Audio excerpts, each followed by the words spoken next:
Hi my friends, welcome back to my channel P&A vlog. আজকে আমি চলে এসেছি একটা নতুন রেসিপি নিয়ে তোমাদের জন্য। আর বাড়িতে বানাবো এটা, আর কেমনভাবে বানাবো সেটাও তোমাদেরকে দেখাবো। রেসিপির নাম হচ্ছে ফিশ ফ্রাই। সবাই ফিশ ফ্রাই খেতে পছন্দ করো আশা করছি। তো আমি ফিশ ফ্রাইয়ের জন্য নিয়েছি ভেটকি মাছের ফিলে। এটাকে আমি লেবুর রস, একটু গোলমরিচ, নুন দিয়ে একটুখানি ম্যারিনেট করে কিছুক্ষণের জন্য রাখবো।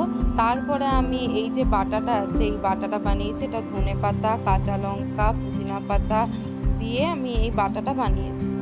এরপর আমি ওই যে মাছগুলো আধ ঘন্টার জন্য আমি ম্যারিনেট করে রেখেছিলাম, ওটাকে এই যে আমি পুদিনা পাতা, ধনে পাতার যে পেস্টটা বানিয়েছিলাম, লঙ্কা, একটু লেবু দেবে, একটু নুন দেবে ওর মধ্যে, দিয়ে আমি ভালো করে ওটাকে ডুবিয়ে নিয়েছি। ডুবিয়ে নিয়ে এই বিস্কুটের গুঁড়োতে আমি এটাকে কোট করছি। 2 পিঠ ভালো করে কোট করার পর আমি এটাতে চোবাবো হচ্ছে ডিমের গোলাতে।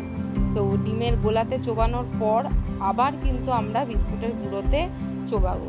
আচ্ছা, বেশি বিস্কুটের গুঁড়ো দেওয়ার কোনো প্রয়োজন নেই, আপনারা হালকা করে দিতে পারেন। যারা একটু বেশি হালকা পছন্দ করেন তারা, আমরা একটু মোটা করে কোটিং করছি কারণ আমাদের মোটা কোটিং পছন্দ।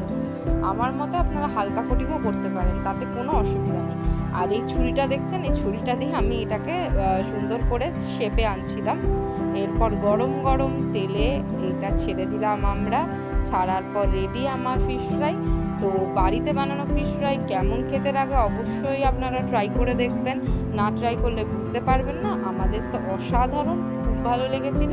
সুন্দর একটা প্লেটিং করে তার সঙ্গে ছোট্ট ছোট্ট পেঁয়াজ কুচি আর একটুখানি শসা থাকলে তো জমেই যায়। এই হচ্ছে ভেতরের ফিলেটা, দেখুন কত মোটা। যেগুলো আমরা দোকানে কিনি সেগুলো কিন্তু এত মোটা থাকে না, কিন্তু বাড়িতে বানালে আপনারা এতটাই মোটা সস দিয়ে ডুবিয়ে ডুবিয়ে খেতে পারেন। আমার রেসিপি যদি ভালো লেগে থাকে অবশ্যই লাইক, কমেন্ট, শেয়ার এবং সাবস্ক্রাইব করবেন। আর আমার চ্যানেলটিকে অবশ্যই ভালোবাসা দেবেন। দেখা হচ্ছে পরের ব্লগে।